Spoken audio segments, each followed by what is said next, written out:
power, I call it. Let me start really with the hard truth. Customers don't experience your brand strategy. They experience your touch points. Think about your journeys with purchasing from brands that you buy from: apparel, footwear, products, services, whatever it may be. You have a journey to purchasing that product or service. They don't read your vision documents, or they don't sit in your strategy sessions. So understand what they're going through along that journey process. And there's so many brands that I work with personally and through Liquid Mind, where we whiteboard these things. We ask these questions that I'm going to ask you today. And these are things you need to be thinking about, not just weekly, monthly, but every hour of your business is integral to your success. They interact with your website, your products, your stores, your customer service, your emails, your social media, your packaging. Everything is consistent with delivering and executing on the customer journey. And every single one of these touch points either reinforces what you stand for as a brand or contradicts it. It's your choice. So what is this, what I call this consistency principle, look like? Brand power, so the first thing I'll say is brand power isn't built by what you say about yourself. It's built by the consistency of what customers experience across every interaction that you deliver to them along their journey. One great experience does not build a brand. Consistently great experiences across all touch points is what builds brands and the power that they deliver in their generational, in their success. Think about Apple. What makes Apple's brand so powerful isn't just their products. It's that every single touch point delivers the same message. This is beautifully designed. This is intuitive. This respects your intelligence as a customer of Apple. Product design, beautiful and intuitive. Packaging, beautiful and intuitive. Retail stores, beautiful and intuitive. Website, beautiful and intuitive. I think you're understanding the touch points and the consistency that's required to be a great brand. Customer service, respectful and helpful. Software, consistent across all their devices. So every touch point reinforces every other touch point. Think of it as a chain. And a chain locked together and linked together is extremely strong in its ability to hold things together. But if a link is broke along the way, it no longer has the same power and effectiveness. That's consistency. And consistency over time creates trust. Trust creates loyalty. Loyalty creates brand power, lifetime customer value. So what is the inconsistency problem most brands are facing? Now think about your brands that you've lost trust in. Just mark them down and just see what you think here and why you don't trust them anymore. I guarantee you, I would guarantee you this, be willing to bet money. It wasn't one bad experience, it was inconsistency. They promised premium but delivered mediocre to you. They said they cared about customers but treated you poorly. They claimed innovation but gave you the same old thing. They talked about values but acted differently. Every inconsistency a brand deals to their customer erodes trust. And I can tell you, once trust is lost, it's nearly impossible to rebuild. Because the customer becomes somewhat angry that you don't understand the journey. and making it easier for them, making it intuitive for them. And they feel it isn't worth their time because you could have, and here's the other thing to remember as a brand, you could have 9 great experiences, but if the 10th is inconsistent, you lose trust. Hey, get upset all you want, but that's just the reality of what we live in today. Expectations are high. So you need to ensure that before you commercialize something, that process works and it's consistent. And let's see how brands become inconsistent. Reason 1 is they scale without systems. Growth requires complexity. You're trying to grow. It's complex. It's hard. We know that. More products, more channels, more employees, more touch points. Without systems to maintain consistency, every expansion creates fragmentation in your brand. Reason 2 is different functions operate independently. Marketing has one idea of the brand, product has another, customer service has a third, operations has a fourth. Nobody's coordinating with one another. Reason 3 is they optimize touch points individually, not linked, as I talked about earlier with the chain. They make every touch point better in isolation without considering how it fits the whole brand experience from a vertical perspective. Number 4 is they chase trends instead of staying true to who they are. Every new trend, they pivot. Every competitor move, they react. The brand becomes a mashup of contradictory signals and inconsistency with their customers. When I was at Oakley, we were obsessed with this consistency as a brand. Every product, every store, every ad, every partnership, all had to reinforce the same thing: performance, innovation, and authenticity. If it didn't have those 3, we didn't do it. If something didn't fit, we didn't do it, even if it would have made money for us. So certainly money was the end goal, but if it sacrificed our ability to be consistent as a brand in our messaging and authentication, we just didn't do it. That discipline is what built the brand, Oakley. Not just great products, consistent reinforcement of what we stood for across every touch point of our brand. So here are some quick principles as you look at becoming a visionary brand. Here's some quick snapshot of principles that great brands do.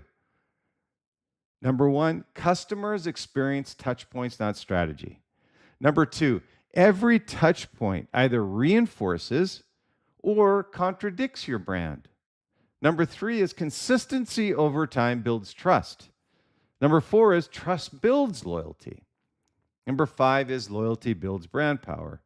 So it's kind of all these consistent things, you taking steps along this mountaintop to getting to where loyalty builds brand power, but it can only be done through trust and experience and consistency through these touch points. So number 2 is, key concept number 2 is mapping your brand touch points. So what does this look like? You can't create consistency if you don't know what places your brand shows up. So let's map out every touch point. And I can tell you, you may say, hey, I'm unique. I may have different touch points. Everybody has similar touch points. So let's map out every touch point where your brand meets your customers. So we have first what they call pre-purchase touch points. How do your people first hear about you? So I'm going to ask you some questions here as we go through these. And this is the intent of these series, is to hopefully teach you to be introspective and ask yourself these tough questions. So I'm going to give you some of these consistency things that brands do that map out their touch points. And these are things that we do with Liquid Mind when we sit down with our teams, is we get every functional group involved in these questions. So let me ask you these questions, and hopefully you're in a place where you can write these down. So I'll move a little bit slower here. But the first is pre-purchase touch points. How do people first hear about you and your brand? You got a couple options here: advertising, word of mouth, search, social media, PR, whatever it is. That's your first question. Where do they research you? Website, review, social media, comparison sites. Look at those touch points. And what builds what they call consideration? Is it content? Is it demos, testimonials, case studies? What is it? Then you have 3 questions on purchase touch points. The first is, how do they buy your product? E-com, retail, phone, sales team. Number 2, what's the buying experience? And the best way we can test this is go and purchase your own products. You'd be surprised how many of the brands that we work with at Liquid Mind that they actually don't buy their own products. They just build it and they hope they will come. Is it easy, complicated, confusing? And the third is, what happens immediately after someone purchases? I've never understood the brands that don't understand you don't just spit customers out in the back end once they purchased your product. That's the start of your journey with them on lifetime customer value, engaging and interacting once they do purchase. Is it confirmation? Is it anticipation building? Whatever it is, something happens after purchase. If it doesn't, you have a weak point. Number 3 is, what are your post-purchase touch points? How do they receive your product is question 1. Shipping, delivery, in-store pickup. What's the unboxing experience? Again, go back to Apple. How many of you still have your Apple iPhone boxes? Your MacBook Pro boxes? Packaging, presentation, first impressions from your customers of how that experience is. Sometimes you can use that in content. Sometimes people will videotape themselves opening up an Apple iPhone. Number 3 is, how's the first use? Intuitive, frustrating, exceeds expectations. And I'll give you an example here. Steve said that if a customer has to read instructions, it's too hard. I love that. That's about as easy as you're going to get. That's intuitive. It's not frustrating and exceeds expectations. What's the ongoing usage like? Reliable, problems, and if they needed support, how easily accessible is it? So those are post-purchase touch points. The next is your service touch points. Many people kind of, after post-purchase, they let their customers go, and they don't think about follow-up service, loyalty touch points. So on service touch points, how do they get help from you? Is it through customer service, FAQs, chat, phone, email? The next is, what's the service experience like? Fast, slow, helpful, frustrating? There's one thing I can guarantee you is 100% of everybody I'm talking to today has all had varied types of experiences: frustrating, helpful, slow. Now think of that touch point. If you just improve that singular touch point on service experience, how much better the experience would be for your customer. And it has nothing to do with your strategy, your vision, or your product. Number 3 is, how are problems resolved when they call in and a customer has an issue with your product? Is it easy? Is it have friction?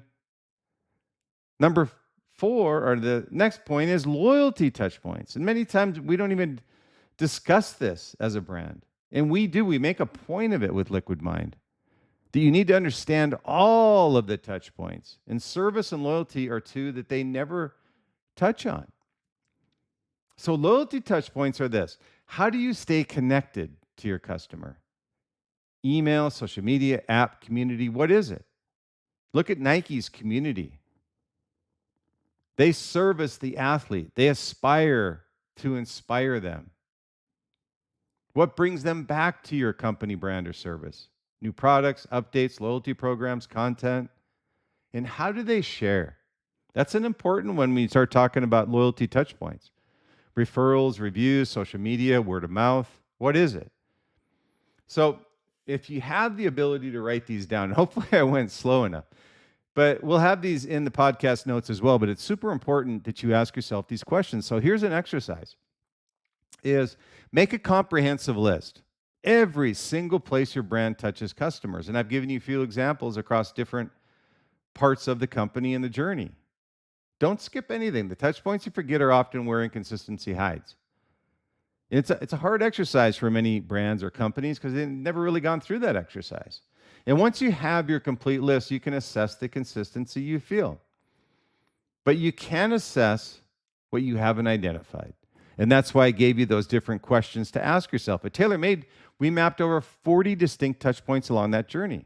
From the first time someone saw our logo to the end life of the product, every single one was an opportunity to reinforce or contradict what we stood for. And here's some quick principles off of this is, number one, map pre-purchase, post-purchase, service, and loyalty touch points. Map them out. Don't skip the small touch points. That's what often matters most. Has nothing to do with product, has everything to do with service, has everything to do with loyalty. And if you're not mapping them out, you can't improve them. And as a result, lifetime customer value decreases, and so does brand equity. Remember, employees are touch points too. That's another thing I want you to remember as a visionary and as a leader of your company or a brand, that remember, employees are touch points as well. And then number three is, key concept number three is the brand consistency audit. And this is really important that you do this. Now that you mapped your touch points, let's audit them for consistency. For each touch point, you're going to assess three things. Assessment one is, does this touch point clearly express what we stand for as a company, brand, or service? Rate it. Strong, weak, contradicting. Is it strong? Touch point clearly reinforces our brand. Is it weak? Touch point is neutral. Contradicting. The touch point actively contradicts what we stand for. This is damaging to the brand. A weak one is a missed opportunity, and a strong one is someone who's experienced this would understand what we stand for.